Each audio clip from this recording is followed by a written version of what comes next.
मैंने जहरीले blue ring octopus से भरा ट्रक जानबूझकर पलटवा दिया और लूटने के लिए दौड़कर आए ग्रामीणों को देखकर मुझे पता चल गया कि मेरा प्लान सफल हो चुका है, क्योंकि ठीक 10 साल पहले मेरे पिता एक भारी मालवाहक ट्रक चला रहे थे। तभी सड़क पर बिखरी हुई कीलों की वजह से उनके ट्रक के टायर पंचर हो गए, जिससे ट्रक पलट गया और मेरे पिता की मौत हो गई। ट्रक में लदे सारे मेमनों को आसपास के ग्रामीणों ने लूट लिया। ये कोई एक्सीडेंट नहीं था, बल्कि आसपास के ग्रामीणों ने जानबूझकर सड़क पर कीलें बिछाई थी ताकि ट्रक पलट जाए और वे मौके का फायदा उठाकर उसमें लदे मोटे ताजे भेड़ों को लूट सकें। मेरी माँ उन्हें अदालत में ले जाना चाहती थी, लेकिन ग्रामीण जानबूझकर हंगामा करते और बिल्कुल भी रीजन की बात नहीं मानते थे। पुलिस भी बेबस थी, इसलिए आखिरकार मामला ऐसे ही दब गया। देखते ही देखते 10 साल बीत गए और समय पलक झपकते ही निकल गया। अब मैं एक भारी मालवाहक ट्रक चला रहा था और एक बार फिर उसी पुराने गांव से गुजर रहा था, लेकिन इस बार मेरे ट्रक में देखने में तो साधारण ऑक्टोपस लदे हुए थे, मगर असल में वे बेहद जहरीले ब्लू रिंग ऑक्टोपस थे। मैंने जानबूझकर ट्रक को गांव से कुछ किलोमीटर दूर रोकर आराम करने का बहाना किया। अगले ही पल एक बूढ़ा आदमी उत्साहित होकर मेरे पास आया। युवा, तुम ये पूरा ट्रक लेकर कहाँ जा रहे हो? कहाँ? राजधानी के एक बड़े होटल में ऑक्टोपस साशिमी पहुंचाने जा रहा हूँ। बूढ़ा वेन शेंग ये सुनते ही मुस्कुराने लगा। इस बूढ़े आदमी को मैंने 10 साल पहले अपने पिता की लाश लेने के समय देखा था। उस वक्त अगर इस बूढ़े ने रास्ते में मुझे रोकर जानबूझकर मेरे पिता को गांव के अंदर जाने के लिए न उकसाया होता तो शायद मेरे पिता के साथ वह हादसा कभी नहीं होता। वह बिना पलक झपकाए मेरे ट्रक में भरे ऑक्टोपस को देखने लगा और उसका चेहरा लगातार और ज्यादा एक्साइटेड होता गया। आगे हाईवे बंद है, मैं तुम्हें नेशनल हाईवे से एक बहुत छोटा रास्ता दिखा सकता हूँ। मेरा घर भी आगे ही है, तुम मुझे रास्ते में थोड़ा आगे छोड़ देना। फिर से एक और बेवकूफ खुद चलकर उनके जाल में फंसने आ गया था। ये पूरा तरीका उसे अच्छी तरह आता था। पिछले 20 सालों से वह इसी तरह के इंसानियत से गिर चुके काम करता आया था और उसके हाथों न जाने कितने ड्राइवरों के परिवार बर्बाद हो चुके थे, लेकिन उसे बिल्कुल नहीं पता था कि इस बार मैं पहले से पूरी तैयारी करके आया था। आने से पहले ही मैंने बाकी पीड़ित परिवारों के साथ मिलकर पूरा प्लान तैयार कर लिया था। इतना ही नहीं, मैंने एक और भारी मालवाहक ट्रक भी बुला लिया था, जो मेरे गांव में प्रवेश करने के बाद शराब से भरा ट्रक लेकर मेरे पीछे पीछे आने वाला था। तो फिर धन्यवाद दादा, जल्दी से गाड़ी में बैठ जाइए। बूढ़ा बहुत फेमिलियर अंदाज में मेरे ट्रक पर चढ़ गया और चुपके से अपना फोन निकालकर एक मैसेज भेज दिया ताकि दूसरे लोग सड़क की तैयारी कर सकें। युवा, तुम जो यह मछली जैसी चीज लेकर जा रहे हो, ये कौन सी स्पीसीज है? इसके शरीर पर नीले नीले सर्कल्स भी हैं, हमने तो कभी नहीं देखे। दादा, यह इम्पोर्टेड स्पीसीज है, राजधानी के बड़े होटल में ऑक्टोपस साशिमी बनाने के लिए स्पेशल ऑर्डर पर भेजी जा रही है। हम जैसे आम लोगों की तो इसे खाने की औकात ही कहाँ है। ओहो, तो यह छोटी सी चीज जरूर बहुत स्वादिष्ट होगी, तभी तो शहर के लोग इतने गोरे और साफ सुथरे दिखते हैं। किसे पता था कि वहाँ ऑक्टोपस भी कच्चा खाया जाता है। बूढ़े के दिमाग में पहले से ही यह तस्वीर घूमने लगी थी कि ट्रक पलटने के बाद माल को कैसे ठिकाने लगाया जाएगा। वह इतना एक्साइटेड था कि उसके चेहरे की खुशी छिपाए नहीं छिप रही थी, लेकिन उसने बिल्कुल ध्यान नहीं दिया कि ट्रक पर पेंट से बड़े बड़े अक्षरों में लिखा हुआ था, खतरनाक उत्पाद, इस्तेमाल करना प्रतिबंधित है। ट्रक जल्द ही गांव के अंदर पहुंच गया। तभी अचानक बूढ़े ने अपना पेट पकड़ लिया और जोर जोर से कराहने लगा। मेरे पेट में थोड़ा दर्द हो रहा है, मुझे नीचे उतार दो, मुझे टॉयलेट जाना है, बाद में मैं खुद वापस आ जाऊंगा। बूढ़े ने पहले ही गांव वालों से गांव के बीच में ट्रैप बिछवा रखे थे। अब वह नीचे उतरने की इतनी रिक्वेस्ट इसलिए कर रहा था क्योंकि उसे डर था कि ट्रक पलटने पर उठने वाली धूल और मलबा उस पर न आ जाए, लेकिन मैं उसे इतनी आसानी से छोड़ने वाला नहीं था। बस गांव के बीच तक पहुंचने वाला हूं, वहीं मैं तुम्हें उतार दूंगा। मैंने ट्रक की स्पीड बढ़ा दी। बूढ़ा तुरंत घबरा गया। अगर मैंने गाड़ी में ही कर दिया तो बहुत बदबू हो जाएगी, तुम्हें गाड़ी वॉश कराने वाला भी नहीं मिलेगा। कोई बात नहीं, हम बड़े ट्रक चलाने वालों ने क्या क्या नहीं देखा है। तुम्हारी सीट के नीचे टेम्पोरेरी टॉयलेट है, मैं भी अक्सर ट्रक में ही इस्तेमाल कर लेता हूँ। मुझे गाड़ी रोकने दो, तुम आगे निकल गए हो, मेरा घर उस तरफ है, जल्दी मुझे नीचे उतारो। बूढ़ा और ज्यादा इम्पेशेंट हो गया। उसने ट्रक में रखा हथौड़ा उठाया और पूरी ताकत से खिड़की के शीशे पर मारना शुरू कर दिया, लेकिन अपनी पूरी ताकत लगाने के बावजूद वह शीशे को जरा भी नुकसान नहीं पहुंचा सका। ये शीशा टूट क्यों नहीं रहा? यह कस्टमाइज्ड बुलेट प्रूफ ग्लास है, मैंने अभी अभी लगवाया है, इसे दोबारा मत तोड़ना वरना नुकसान हो जाएगा। गांव पहुंचते ही मैं तुम्हें नीचे उतार दूंगा, प्लीज मुझे जल्दी नीचे उतार दो। मैं अभी सिर्फ 79 साल का हूँ, मैंने अभी अपनी जिंदगी पूरी तरह जी भी नहीं है। तुम मुझे क्यों नहीं रोक रहे? दादा, चिंता मत करो, मेरी ड्राइविंग बहुत अच्छी है, मैंने आगे लोगों से पहले ही कुछ तैयारी करवा रखी है। जब ट्रक पलटेगा तो हम दोनों मर जाएंगे। तुमने यह बात अब क्यों बताई? तभी अचानक ट्रक गांव वालों द्वारा जमा किए गए मिट्टी के एक बड़े ढेर से जा टकराया। ट्रक के आगे के पहिए हवा में उड़ गए और तैयार की गई कीलों पर जा गिरे। उसी पल ट्रक का कंट्रोल बिगड़ गया और वह बाईं तरफ झुकने लगा। मैंने स्टीयरिंग घुमाने और ब्रेक लगाने की पूरी कोशिश की, लेकिन कुछ भी काम नहीं आया। ट्रक सीधा बगल की दुकानों से जा टकराया। उसी पल मुझे लगा जैसे मेरे शरीर के अंदर के सारे अंग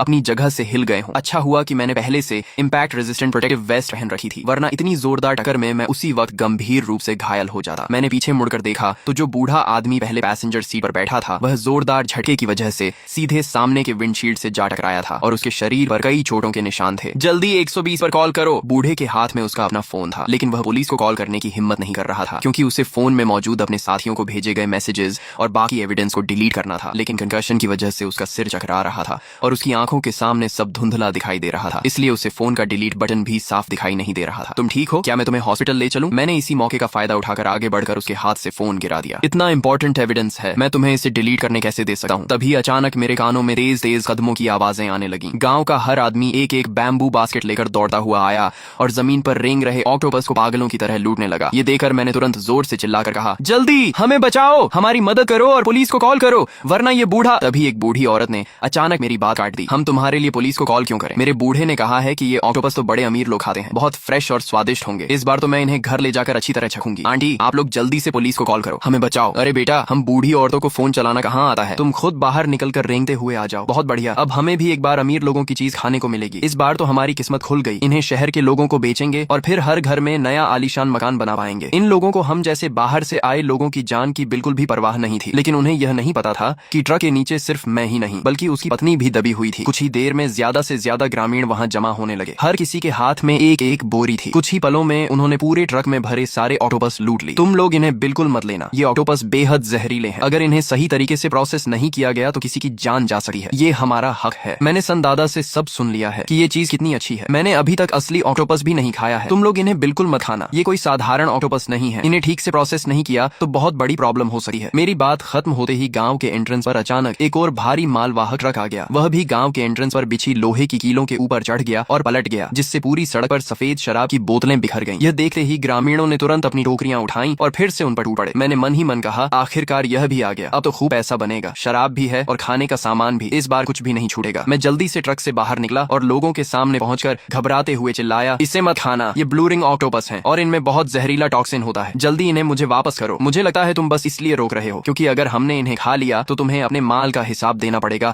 और पैसे भरने पड़ेंगे। ये सुनकर मैं तुरंत आगे बढ़ा और बैम्बू बास्केट में रखे ऑक्टोपस को छीनने की कोशिश की, लेकिन उसने मुझे जोर से धक्का देकर जमीन पर गिरा दिया। तुम अभी भी इसे छीनने की कोशिश कर रहे हो, संभल कर, कहीं मैं जमीन पर लेटकर तुमसे पैसे न ऐंठ लूं। किसने कहा कि ये ऑक्टोपस जहरीले हैं? देखने में तो कितने बढ़िया लग रहे हैं, तभी तो शहर के लोग इन्हें इतना पसंद करते हैं। दादा, आप लोग इन्हें बिल्कुल मत खाना और शराब भी मत पीना। इस ब्लू रिंग ऑक्टोपस में पहले से ही बहुत जहरीला टॉक्सिन होता है और ऊपर से अगर अल्कोहल भी शरीर में चला गया तो भगवान भी इलाज नहीं कर पाएगा। बूढ़े ने ठंडी हंसी हंसी और बिना किसी डर के ऑक्टोपस और सफेद शराब दोनों अपने हाथ में उठा ली। तुम मुझे इतना कर्ज क्यों कर रहे हो? मुझसे झूठ बोलकर कह रहे हो कि इसमें जहर है? अभी मैं इसे खाकर दिखाता हूँ। इतना कहते ही बूढ़े ने बिना किसी हेजिटेशन के ऑक्टोपस को अपने मुंह में डाल लिया और उसके बाद एक घूंट शराब भी पी ली। देखा, मुझे कुछ नहीं हुआ, अब भी झूठ बोलोगे? अगले ही पल बूढ़ा जमीन पर गिर पड़ा और जोर जोर से कांपने लगा। पूरा माहौल देखकर वहाँ मौजूद सभी लोग डर गए और अपने हाथों में पकड़ी चीजें जमीन पर फेंक दी। तभी भीड़ में से अचानक एक बूढ़ी औरत भागती हुई आई और बूढ़े के पास जाकर उसके मुंह में एक गोली डाल दी। बूढ़ा घर से निकलते समय फिर अपनी मेडिसिन खाना भूल गया था। इससे तब तक चैन नहीं मिलता जब तक इसे ऐसे दौरे न पड़ जाएं। बूढ़े का चेहरा धीरे धीरे नॉर्मल होने लगा और वह जमीन से उठ खड़ा हुआ। किसने कहा कि इस मछली में जहर है? ये तो बहुत बढ़िया है, मुझे तो लगा था ये मुझे मार ही देगी। मैंने पहले ही कहा था कि इस मछली में जहर नहीं हो सकता। इसे मैं अपने बूढ़े के लिए घर ले जाऊंगी, शराब के साथ खाने के काम आएगी। मैंने आगे कुछ नहीं कहा। अभी हुई टक्कर की वजह से मेरा सिर बुरी तरह घूम रहा था और मुझे धीरे धीरे पता ही नहीं चला कि मैं बेहोश हो गया। मेरा टास्क पूरा हो चुका था। अब आगे सब कुछ ली भाई पर डिपेंड करता था। ली भाई के माता पिता दोनों की मौत हो चुकी थी और वह अपने मामा की मदद से किसी तरह 18 साल की उम्र तक बड़ा हुआ था। लेकिन 3 साल पहले उसका मामा ट्रक लेकर चूशेंग गांव आया था और उसका ट्रक भी पलट गया था। ट्रक में मौजूद सारा माल ग्रामीणों ने लूट लिया था और उसका मामा तब से कोमा जैसी अवस्था में था। इतने सालों बाद आखिरकार हमें यह मौका मिला था। इतने लंबे समय तक इन लालची ग्रामीणों के साथ रहना बेकार नहीं गया था। पिछले 2 सालों से जब से मैं गांव का डेप्यूटी विलेज चीफ बना था, मैं लगातार चूशेंग गांव की सड़कें और स्ट्रीट लाइट्स बनवा रहा था। मैंने हर स्ट्रीट लाइट में सर्वेलेंस कैमरास लगवा दिए थे। मेरा मकसद सिर्फ एक था, सबूत इकट्ठा करना और तुम जैसे इन घटिया लोगों को कानून के हवाले करना। ली भाई सर्वेलेंस फुटेज में उन ग्रामीणों को देख रहा था जो लूटे गए माल पर टूट पड़े थे। उसने उनके लालची चेहरों को कैमरा में रिकॉर्ड कर लिया था और ह्यूमैनिटेरियन बेसिस पर लाउड स्पीकर से वार्निंग भी दी, सभी ग्रामीण कानून का पालन करें और माल की लूट न करें। जो लोग माल उठा चुके हैं वे उसका इस्तेमाल न करें और तुरंत वापस कर दें। इस तरह की रूटीन अनाउंसमेंट्स वह 1 साल से भी ज्यादा समय से करता आ रहा था, लेकिन हर बार उसकी बात का ग्रामीणों पर कोई असर नहीं होता था। लालच ने उनकी सोच पर पर्दा डाल दिया था और वे उसकी बात सुनने को तैयार ही नहीं थे। सन आंटी भरपूर सुअर का मांस लेकर खुशी खुशी गाना गुनगुनाती हुई घर वापस लौटी। दरवाजा बंद देखकर उसने आदतन आवाज लगाई, बूढ़े दरवाजा खोलो। घर के अंदर कुछ पल के लिए बिल्कुल शांति छा गई। कोई जवाब नहीं आया। ये बूढ़ा आखिर गया कहाँ? सिर्फ बड़े ट्रक को रास्ता दिखाने गया था, अभी तक वापस क्यों नहीं आया? कहीं फिर किसी के घर जाकर कार्ड्स तो नहीं खेलने बैठ गया? सन आंटी ने खुद ही दरवाजा खोला और खुशी खुशी लाए हुए सामान में से ऑक्टोपस निकालकर पानी के टैंक में डाल दिए। इन एक्सपेंसिव चीजों में से आधा बेचूंगी और आधा घर में रखूंगी। बाद में इससे जो पैसे मिलेंगे उनसे घर का बड़ा रेनोवेशन करवा लूंगी। चूशेंग गांव बहुत ही आइसोलेटेड जगह पर था। वहाँ रेयरली मछली देखने को मिलती थी, ऑक्टोपस तो दूर की बात थी। रात में जब सन आंटी खाना बना रही थी तो उसने 2 ऑक्टोपस काटे, लेकिन उन्हें काटने के बाद उसने देखा कि उसकी उंगली की स्किन कट गई थी और उसमें हल्का हल्का खून और नीला पड़ता हुआ निशान दिखाई दे रहा था। समुद्र से आया ये माल ही असली पैसा है। अभी मैंने ध्यान नहीं दिया और इसने मुझे ही काट लिया। सन आंटी ने अपनी उंगली को देखा और फिर सीधे किचन में जाकर ऑक्टोपस को बिना ज्यादा सोचे एक साथ बर्तन में डालकर पकाने लगी। बर्तन में उबलते जाते हुए ऑक्टोपस को देखकर वह सोचने लगी, ये चीज इतनी महंगी है, आज रात मेरे पोते को खूब खिलाऊंगी। बच्चे अभी ग्रोथ की एज में हैं, उन्हें अच्छी तरह न्यूट्रिशन देना चाहिए। जब डिनर टेबल पर खाना लगाया गया तो सन आंटी के बेटे ने मेज पर रखे स्वादिष्ट दिखने वाले स्ट्यू किए हुए ऑक्टोपस को देखकर तुरंत एक बाइट लिया। अगले ही पल उसकी भौहें सिकुड़ गईं और उसने कहा, माँ तुमने कौन सी मछली बनाई है, इसका टेस्ट इतना फ्रेश है, मुझे क्या पता आज फिर एक बड़ा ट्रक पलट गया था। ये सब तुम्हारे पिता का लाया हुआ माल है, कैसा है, टेस्टी है ना। सन आंटी का बेटा यूनिवर्सिटी में पढ़ चुका था और उसका मुख्य सब्जेक्ट एनिमल साइंस था। वह शक के साथ किचन में गया और पानी के टैंक में झांकर देखा। उसकी आंखें अचानक बड़ी हो गईं। ये तो ब्लू रिंग ऑक्टोपस है, मुझे नहीं पता था कि तुम्हें इसे प्रोसेस करना भी आता है। इसमें इतनी मेहनत करने की क्या जरूरत है। मैंने इसे काटा और सीधा बर्तन में डालकर पका दिया। ये सुनते ही सन आंटी का बेटा डर के मारे जमीन पर गिर पड़ा। माँ, इसे अगर सही तरीके से प्रोसेस नहीं किया गया तो इसमें बहुत जहरीला टॉक्सिन होता है, मुझे जल्दी हॉस्पिटल ले चलो। सन आंटी को अंदाजा ही नहीं था कि मामला इतना सीरियस है। वह तुरंत बाहर भागी और एक गाड़ी बुलाकर अपने बेटे को प्रोविंशियल हॉस्पिटल ले जाने की सोचने लगी। झांग मेंग में, क्या तुम घर पर हो? मेरे बेटे ने वह मछली खा ली और उसे पॉइजनिंग हो गई है, जल्दी गाड़ी निकालो और मेरे बेटे को प्रोविंशियल हॉस्पिटल ले चलो। सन आंटी अंदर गई तो उसने देखा कि झांग मेंग की डाइनिंग टेबल पर भी एक बड़ा और मोटा ऑक्टोपस रखा हुआ था। तुम जिस मछली की बात कर रही हो कहीं वो यही तो नहीं है? तभी सन आंटी ने ध्यान दिया कि झांग मेंग का चेहरा सिर्फ सफेद ही नहीं पड़ गया था, बल्कि उसके होंठ भी टॉक्सिन की वजह से सूज चुके थे। गया काम से यही वही मछली है। क्या पूरे गांव ने यह जहरीली मछली खा ली है? जल्दी 120 पर कॉल करो। 120, पूरे गांव ने गलती से जहरीली मछली खा ली है, शायद पूरे गांव में पॉइजनिंग हो गई है, जल्दी आकर हमें बचाओ। लेकिन 120 इतनी जल्दी नहीं आ सकता था क्योंकि ग्रामीणों ने बड़े ट्रक को पूरी तरह लूटने के लिए रास्ते में पहले से ही पत्थर और पेड़ों की डालियां बिछा रखी थी ताकि पुलिस कार्स और 120 की एम्बुलेंस को गांव में पहुंचने में देर हो। और अब वही ट्रैप उल्टा उन्हीं पर पड़ चुका था। सच में यह उनके कर्मों का फल था। बेटा, तुम्हें कुछ नहीं होना चाहिए, अगर तुम्हें कुछ हो गया तो मैं कैसे जिंदा रहूंगी। सन आंटी की चीखें पूरे गांव में गूंज रही थी, लेकिन अपने घमंडी और दबंग व्यवहार की वजह से गांव में कोई भी उसकी मदद करने के लिए तैयार नहीं था। उस रात चूशेंग गांव में किसी की आंखों में नींद नहीं थी। पूरे गांव में उल्टियां करने और चीखने चिल्लाने की आवाजें गूंजती रहीं। कई पुलिस कार्स और एम्बुलेंसेज गांव में पहुंच चुकी थीं और जब मुझे होश आया तब अगली सुबह हो चुकी थी। तुम्हें सिर्फ हल्की चोट लगी है, लेकिन तुम्हारे ऊपर भाई को भी बुरी हालत में अस्पताल लाया गया था। उसके सिर के अंदर ब्लीडिंग हुई थी और दोनों पैरों में गंभीर फ्रैक्चर्स हो गए थे। अस्पताल पहुंचाने में बहुत देर हो चुकी थी, इसीलिए रास्ते में ही उसकी मौत हो गई। यह सुनकर मैं अपनी हंसी रोक नहीं पाया। बाहर मौजूद इन ग्रामीणों की हालत और भी खराब थी। न जाने कहां से लाए गए ऑक्टोपस को खाने के बाद कुछ लोगों की हालत इतनी बिगड़ गई कि उन्हें होश तक नहीं रहा और पूरा शरीर कांपने लगा, जबकि गंभीर मामलों में उनके ऑर्गन्स ने काम करना बंद कर दिया और उन्हें आईसीयू में भर्ती कराया गया। कई लोग तो सीधे ही मर गए। यह अब तक का सबसे बड़ा फूड सेफ्टी इंसिडेंट था जिसे मैंने देखा था। इस समय कई सरकारी डिपार्टमेंट्स इस घटना की गहराई से इन्वेस्टिगेशन कर रहे थे। जल्द ही अलग अलग जर्नलिस्ट और मीडिया वालों को भी इस खबर की स्मेल मिल गई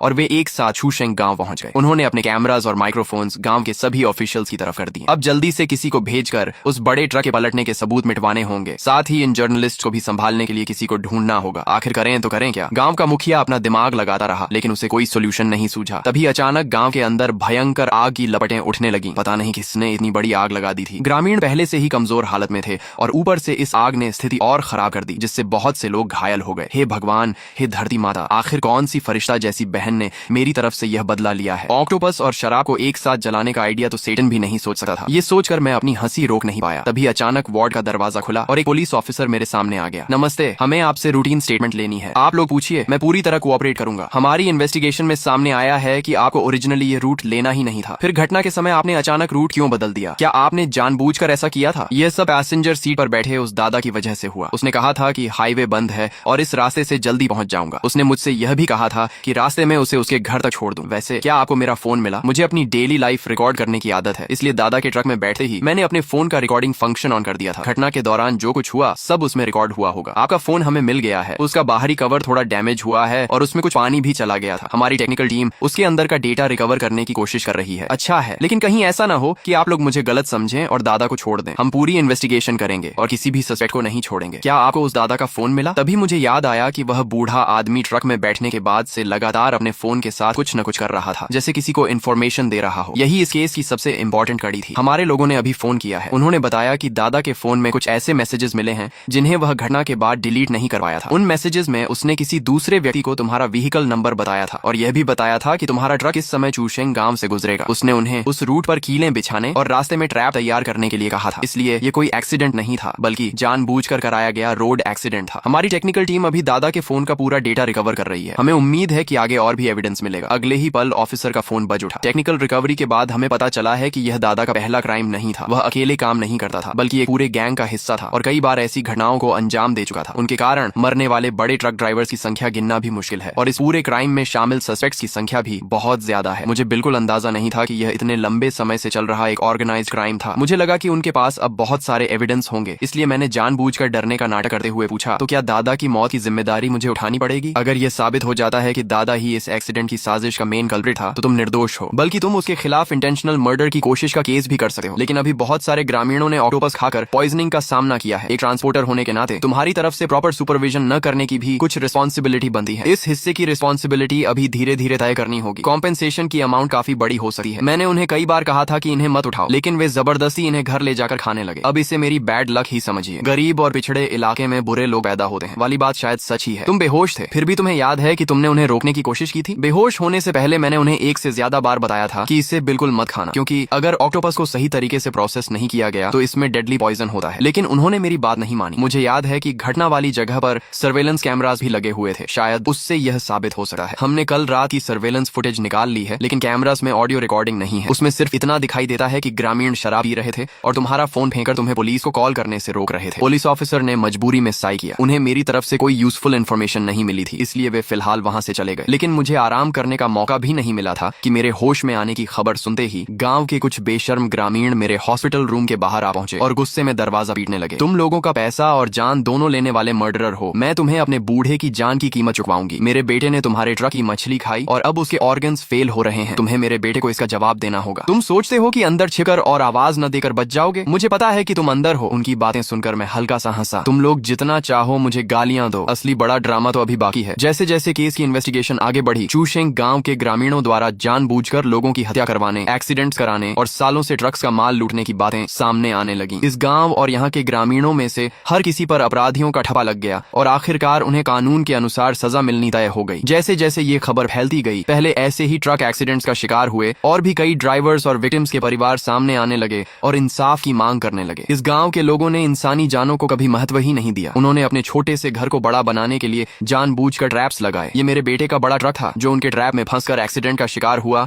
और उसकी मौत हो गई। इन लोगों के लिए इंसानी जिंदगी सिर्फ एक मजाक थी। ये विक्टिम्स के खून से कमाए पैसे खा रहे थे। ये फ्रंट लाइन रिपोर्टर आपको लेटेस्ट अपडेट दे रहा है। विक्टिम्स की संख्या बहुत ज्यादा होने के कारण चूशेंग गांव के ग्रामीणों के खिलाफ पब्लिक प्रोसिक्यूशन शुरू की जाएगी। केस ऑफिशियली दर्ज होने के बाद कई ग्रामीण चूशेंग गांव से भागने की कोशिश करने लगे, लेकिन उन सभी को कानून के अनुसार पकड़कर पुलिस स्टेशन ले जाया गया। अब घटना को 10 दिन बीत चुके थे। चूशेंग गांव के लगभग सभी ग्रामीण डिटेंशन सेंटर में बंद थे, लेकिन एक व्यक्ति इसका एक्सेप्शन था और वह था चूशेंग गांव का डेप्यूटी विलेज चीफ लीचिंग। खबरों के अनुसार वह बाहर से आया हुआ व्यक्ति था और उसने इनमें से किसी भी क्राइम में हिस्सा नहीं लिया था। हर घटना के समय उसने कैमरास के जरिए उनके क्राइम्स का एविडेंस रिकॉर्ड किया था, इसलिए वह विसल ब्लोअर और केस में महत्वपूर्ण मदद करने वाला व्यक्ति माना गया। मैं अपने फोन पर यह न्यूज देखते हुए मुस्कुराए बिना नहीं रह सका, लेकिन जब मुझे लगा कि अब मेरे ऊपर से भी सस्पिशन पूरी तरह हट चुका है, तभी पुलिस एक बार फिर मेरे पास आ गई। लेकिन इस बार वे मुझे सीधे पुलिस स्टेशन के इंटेरोगेशन रूम में ले गए। किसी ने तुम्हें कई विक्टिम्स के परिवारों के साथ मिलते हुए देखा है। हमारे पास यह मानने की वजह है कि इस पूरे केस की प्लानिंग तुम लोगों ने मिलकर की थी। अब मैं तुमसे कुछ सवाल पूछूंगा और तुम्हें उनका सच सच जवाब देना होगा। सबसे पहले, क्या तुम ली छिंग को जानते हो? हाँ, मैं उसे जानता हूँ। मैं एक और विक्टिम के परिवार के सदस्य का दोस्त हूँ। हम जब साथ गए थे तभी संयोग से ली साहब भी वहाँ मौजूद थे। तुम झूठ बोल रहे हो। हमारी इन्वेस्टिगेशन में पता चला है कि कुछ साल पहले तुम्हारे पिता की मौत भी एक ट्रक एक्सीडेंट में हुई थी और वह भी चूशेंग गांव में ही हुई थी। इसलिए मैं यह अंदाजा लगाने की हिम्मत कर रहा हूँ कि इस बार तुम्हारा ट्रक एक्सीडेंट कोई एक्सीडेंट नहीं था, बल्कि तुम लोगों ने मिलकर बदला लेने की प्लानिंग की थी। झांग यी और जीव सिर्फ तुम्हारे हाथों में इस्तेमाल होने वाले हथियार थे। क्या तुम्हें पता है कि तुम लोगों ने क्या किया है? वह मेरी इमोशनल स्टेट को टारगेट करके मेरी साइकोलॉजिकल डिफेंस तोड़ना चाहता था। सोच भी मत, तुमने खुद कहा है कि यह सिर्फ तुम्हारा अनुमान है। ऑफिसर, अगर आपके पास अपनी बात साबित करने के लिए कोई एविडेंस नहीं है तो अभी आपने जो कहा है उसके लिए मैं आप पर डेफेमेशन का केस कर सकता हूँ। तुम्हें कैसे पता कि मेरे पास एविडेंस नहीं है? अगर आपके पास एविडेंस होता तो मुझे लगता है कि मैं यहाँ बैठा ही नहीं होता। मुझे पहले से पता था कि हर चीज का कोई ना कोई ट्रेस जरूर छूटा है, इसलिए कौन सा एक्सप्रेशन देना है और किस सवाल का क्या जवाब देना है मैं अपने मन में हजारों बार प्रैक्टिस कर चुका था और इस तरह बिना किसी लूप होल के जवाब देने की तैयारी कर ली थी। अभी सारे एविडेंस तुम्हारे फेवर में है। हर चीज यही साबित कर रही है कि इस केस से तुम्हारा कोई लेना देना नहीं था और ये सब उस बूढ़े की अपनी बनाई हुई प्लानिंग थी जिसमें आखिरकार वही फंस गया। लेकिन तुम्हारी बदली हुई ट्रक विंडो, पहले से पहनी हुई प्रोटेक्टिव वेस्ट और एक्सीडेंट से पहले गांव में अचानक सर्वेलेंस कैमरास लग जाना, जब इतने सारे कोइंसिडेंसेस एक साथ जुड़ जाएं तो यह कोइंसिडेंस नहीं बल्कि जानबूझकर किया गया काम लगता है। तो आप जितनी चाहे इन्वेस्टिगेशन कर सकते हैं। अगर सच में मेरे खिलाफ कुछ साबित हो गया और मुझे जेल जाना पड़ा तो मैं उसे एक्सेप्ट कर लूंगा। मैं सिर्फ इतना जानता हूँ कि मेरे पिता की मौत के बाद मेरी माँ हर दिन रोती थी और मैं भी रोज नाइटमेयर्स देखता था। पूरी रात सो नहीं पाता था और मुझे सीवियर डिप्रेशन हो गया था। लेकिन इस घटना के बाद से मुझे नाइटमेयर्स भी नहीं आते और मैं अब आराम से सो पाता हूँ। आगे जब मैं मरने के बाद अपने पिता से मिलूंगा तो कम से कम उनसे नजरें मिलाने लायक तो रहूंगा। मेरा कॉन्शियंस साफ है। क्रिमिनल को पनिशमेंट देना जज का काम है, तुम्हारा नहीं। तुम्हें अपने किए हुए हर काम की कीमत चुकानी पड़ेगी। तो फिर इतने सालों तक वे लोग खुलेआम कैसे घूमते रहे? ऑफिसर, क्या आपने उन बदमाश ग्रामीणों के अगली चेहरे देखे हैं? क्या आपने किसी पिता को खोने वाले परिवार की दिल दहला देने वाली चीखें सुनी हैं? क्या आप उस हेल्पलेसनेस को समझते हैं जब आप अपनी आंखों के सामने अपने पिता को मरते हुए देखते हैं? अगर वे मर गए हैं तो मैं भगवान का शुक्रिया ही मानूंगा। अगर आप सच में मेरे खिलाफ कुछ साबित कर लेते हैं तो मेरे पास कहने के लिए कुछ नहीं होगा। पुलिस ऑफिसर ने अपनी भौहें सिकोड़ ली, फिर सिर नीचे कर लिया और आखिरकार कुछ भी नहीं कहा। इसके बाद वह मुड़ा और इंटेरोगेशन रूम से बाहर चला गया। मैंने इतने सालों तक इस मोमेंट की प्रैक्टिस की थी, लेकिन जब असल में इंटेरोगेशन का सामना करना पड़ा तब इमोशंस बहुत ज्यादा स्ट्रांग हो गए और मैं लगभग एक्सपोज होते होते बचा। 2 महीने बाद इस बड़े और दूर तक फैले हुए केस का आखिरकार फैसला हो गया। अब इस अदालत में सेकंड अपील का फैसला सुनाया जा रहा है। इन्वेस्टिगेशन और हियरिंग के बाद यह साबित हुआ कि लोअर कोर्ट का यह फैसला सही था कि ली छिंग की सन नामक व्यक्ति की मौत और ग्रामीणों की पॉइजनिंग वाली घटना में कोई डायरेक्ट रिस्पॉन्सिबिलिटी नहीं थी। फैक्ट्स पूरी तरह क्लियर हैं। सेकंड हियरिंग के दौरान विटनेस वांग और 20 अन्य ट्रक ड्राइवर्स कोर्ट में पेश हुए और उन्होंने डैश कैम फुटेज, माल के नुकसान की लिस्ट और अन्य एविडेंस जमा किए। इन सबूतों से साबित हुआ कि चूशेंग गांव के ग्रामीण लंबे समय से गांव के एंट्रेंस वाले रास्ते पर लोहे की कीलें बिछाते थे, गड्ढे और ट्रैप्स बनाते थे और पलटे हुए ट्रक्स के माल को भीड़ बनाकर लूटते थे। उनके इन कृत्यों ने सामूहिक रूप से माल लूटने, पब्लिक सेफ्टी को खतरे में डालने और इंटेंशनल होमिसाइड जैसे क्राइम्स का रूप ले लिया है। एविडेंस पूरी तरह पर्याप्त है, इसलिए मुख्य आरोपी झांग और अन्य लोगों को 15 साल की इम्प्रिजनमेंट, सन और अन्य 13 लोगों को 12 साल की इम्प्रिजनमेंट और बाकी आरोपियों को 7 साल की इम्प्रिजनमेंट की सजा सुनाई जाती है। यह फैसला फाइनल जजमेंट है और घोषणा के दिन से प्रभावी होगा। अगर किसी पक्ष को इस जजमेंट से आपत्ति है तो जजमेंट मिलने के अगले दिन से 10 दिनों के अंदर इस अदालत के माध्यम से या सीधे सुप्रीम पीपल्स कोर्ट में अपील या पिटीशन दाखिल कर सकता है। पिटीशन की अवधि के दौरान भी इस जजमेंट की एग्जीक्यूशन नहीं रुकेगी। जैसे ही मैंने फैसला सुना, मेरा और ली छिंग का दिल आखिरकार शांत हो गया। मैंने चूशेंग गांव की अपनी पोजीशन से रेजिग्नेशन दे दिया और अब किसी दूसरी जगह काम करने की तैयारी कर रहा था। अब आगे क्या करने का प्लान है? फिर से ट्रक चलाने का। अगर दोबारा उसी रूट से जाना पड़े तो चिंता मत करो, अब वहाँ कोई रास्ता रोकर माल लूटने नहीं आएगा। भविष्य में मैं जरूर ट्रक चलाऊंगा। मैं ये भी देखना चाहता हूँ कि अब इस शांत हो चुके चूशेंग गांव में कोई ऐसी चीज बची है या नहीं जिसे दुनिया से छिपाया जा रहा हो। और मैं आने वाले दूसरे ट्रक ड्राइवर भाइयों को भी यह बताना चाहता हूँ कि इंसाफ हमेशा कहीं न कहीं मौजूद होता है। अंधेरे से भरी जगह में भी कभी न कभी रोशनी जरूर पहुंचती है। चूशेंग गांव के सारे क्राइम्स को जड़ से खत्म कर दिया गया, लेकिन जैसा मैंने कहा था, इस शहर में कुछ ऐसे लोग हमेशा रहेंगे जो अंधेरे का फायदा उठाकर बाहर निकलेंगे और शहर की व्यवस्था बिगाड़ने की कोशिश करेंगे ताकि हर इंसान को अंधेरे में ढक सकें। लेकिन मैं शहर की वह रोशनी बनना चाहता हूँ जो इस शहर के हर अंधेरे कोने को रोशन कर सके।